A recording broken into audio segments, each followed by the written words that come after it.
Assalamualaikum warahmatullahi wabarakatuh. Perkenalkan, nama saya Nurul Aini, mahasiswa dari Universitas Peradaban, Prodi saya Farmasi, semester 6. Dan saya di sini akan menjelaskan mengenai migrain. Apa sih migrain itu? Kita kan seringnya menyebut migrain itu cuma sakit kepala sebelah, kayak gitu kan. Lah, di sini kita tahu, kita bisa memahami apa sih ya, migrain itu.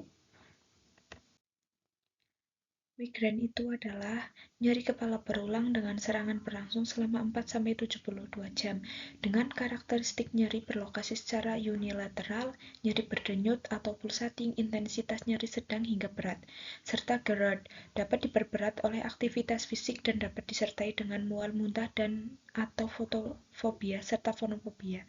Lah, di sini migrain itu bukan cuma hanya sakit kepala sebelah ya. Di sini tuh migrain itu sakit kepala yang disertai dengan mual muntah, tapi itu berdenyut. Nah, berdenyutnya itu biasanya berulang. Serta biasanya itu karena fotofobia atau fonofobia itu karena pencahayaan yang terlalu terang kayak gitu. Lah, di sini ada juga epidemiologi migrain. Biasanya itu lebih sering dialami perempuan. Migrain itu banyak dialami perempuan ketimbang laki-laki. Nah, terus ada juga faktor risiko itu ada genetik, hormon, stres berlebihan. Lah, kalian itu jangan sering stres berlebihan, terus sering bergadang, juga makan makanan yang sehat lah. Terus dari prevalensi global itu sekitar 15% itu populasi di dunia lebih banyak perempuan yang terkena migrain. Lah, 3:1 itu lebih banyak perempuan daripada laki-laki. Terus itu bisa disebabkan dari riwayat keluarga juga. Itu lebih banyak ya kasusnya. Terus migrain itu bisa dibagi ada dua juga. Ada migrain tanpa aura dan migrain dengan aura. Lah, ini migrain itu sering terjadi pada usia 30 tahun ke bawah. Kayak gitu. Ada juga etiologi migrain. Ini faktor-faktor yang menyebabkan serangan migrain ya. Yang pertama ada perubahan hormonal. Lah, sedangkan perempuan kan sering itu ada perubahan hormonal seperti menstruasi, kehamilan, dan juga ovulasi. Yang kedua merokok. Yang ketiga kurang olahraga. Terus ini ada juga yang keempat stres berlebihan. Dan ada juga paparan pencahayaan terang serta konsumsi obat-obatan seperti kontrasepsi oral dan vasodilator. Nah, kalian itu kurangi stres berlebihan, kurangi juga merokok lah ya itu yang cowok-cowok juga kayak gitu ya ke laki-laki. Terus migrain itu juga bisa disebabkan itu kan dari riwayat keluarga.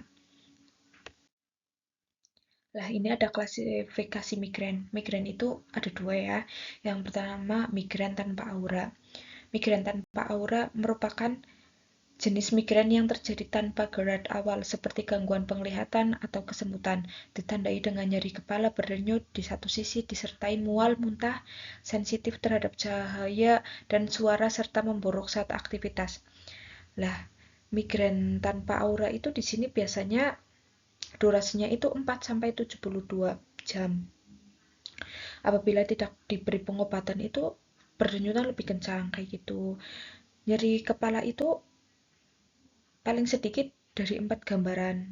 Nah, yang pertama ada lokasi unilateral, terus ada kualitas berdenyut ya atau pulsating, juga intensitas nyeri yang dialami sedang atau berat, dan juga nyeri yang semakin memburuk adanya aktivitas rutin ya kayak gitu. Biasanya itu paling sedikit ya itu karena mual, muntah kayak gitu. Terus ada juga migrain dengan aura. Migrain dengan aura merupakan migrain yang didahului oleh gejala neurologis sementara seperti gangguan penglihatan atau kilatan cahaya, titik buta, kesemutan atau sulit bicara yang muncul sebelum nyeri kepala. Aura biasanya berlangsung 5-60 menit lalu disertai dengan sakit khas migrain. Lah, ini biasanya itu eh, kayak bising gitu juga bisa jadi pengaruh migrain dengan aura. Lah, terus ini bisa tanpa gejala juga bisa ya, seperti aura tipikal, terus aura Branson dan aura hemiplegic juga. Ada juga patofisiologi migrain. Patofisiologi migrain itu ada activation saraf trigeminal, memicu pelepasan CORP dan saat inflamasi, terjadi vasodilatasi, pembuluh darah otak, dan peradangan neurogenik. Pada migrain dengan aura terjadi cortical spreading depression atau CSD, penurunan serotonin berperan dalam mempengaruhi nyeri. Terjadi sensitivitas saraf membuat otak lebih peka terhadap rangsangan. Nah, di sini kita bisa pahami ya bagaimana sih yang mikirin tadi. Nah, di sini itu ada kasusnya. Kita bisa tahu pemecahan dari kasus migrain itu seperti apa ya.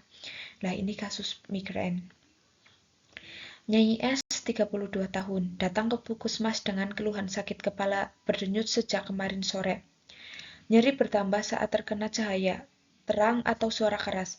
Nyai S juga mengeluh mual dan muntah sekali.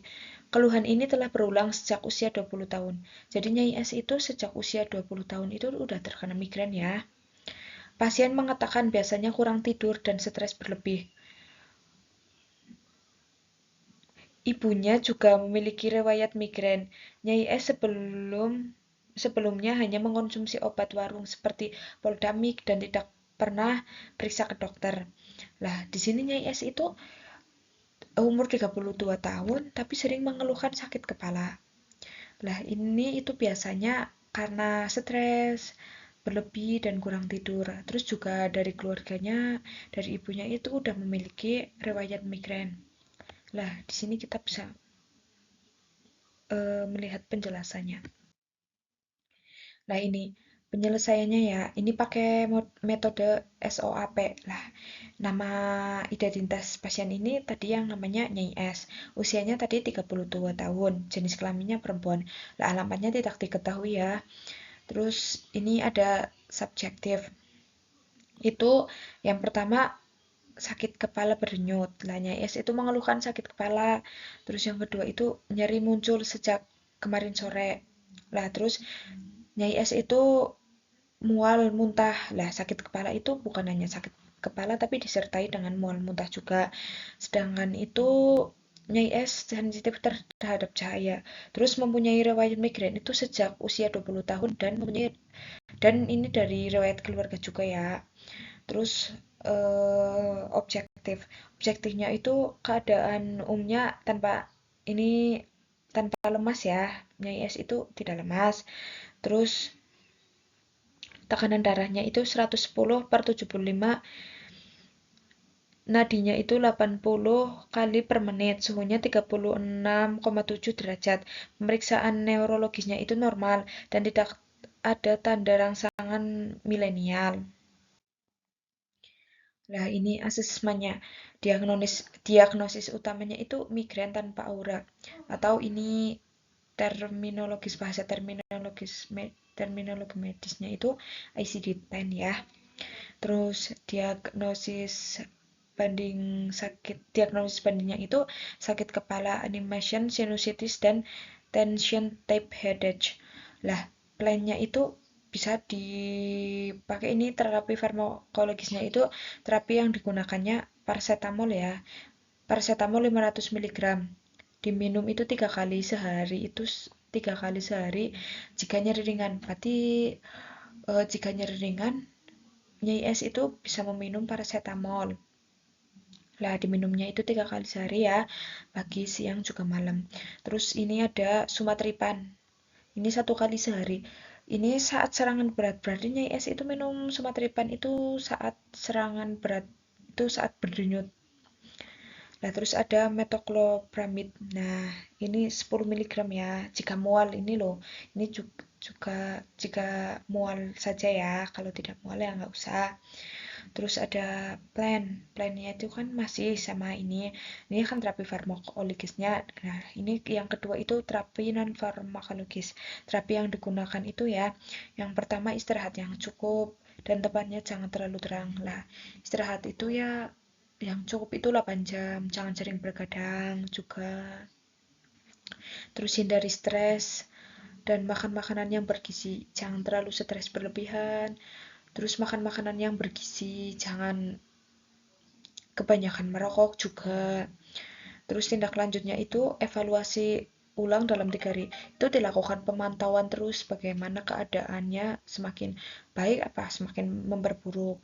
Terus bila serangan berulang itu bisa dapat dirujuk ke neurologis ya. Ini bila serangannya berulang atau parah ini lah harus langsung dirujuk ke neurologis. Berarti kan dilakukan pemantauan ya, kayak begitu. Lah, Nyai S itu harus benar-benar dalam pemantauan terus lah. Jadi kita tahu bagaimana Nyai S itu perkembangannya kayak gitu ke depannya.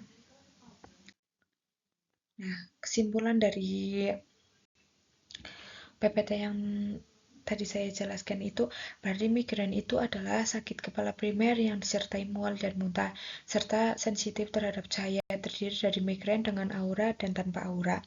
Penyebabnya meliputi faktor genetik, hormonal, dan gaya hidup. Secara patofisiologi terjadi gangguan pada sistem saraf dan pembuluh darah. Lah, migrain itu sendiri tuh bukan cuma sakit kepala biasa ya, tapi ini tuh sakit kepala yang berdenyut tapi disertai dengan mual dan muntah. Lah, ini biasanya bisa ini ya kan terjadi faktor genetik juga kayak gitu kan. Lah, terus juga bisa itu dari pembuluh darah begitu. Mungkin gitu presentasi dari saya. Semoga kalian juga bisalah jelas kayak gitu. Terus mohon maaf ya bila ada kekurangan kayak gitu. Terima kasih teman-teman. Semoga ini bermanfaat ya bagi teman-teman semua. Terus yang sebelumnya tahunya migrain cuma itu sakit kepala sebelah, jadi sekarang udah tahu. Terus tidak tidak membiasakan penyakit itu lebih parah dulu baru periksa kayak gitu ke dokter lah. Ini kan udah tahu. Semoga ini bermanfaat ya bagi kalian semua teman-teman. Terima kasih. Wassalamualaikum warahmatullahi wabarakatuh.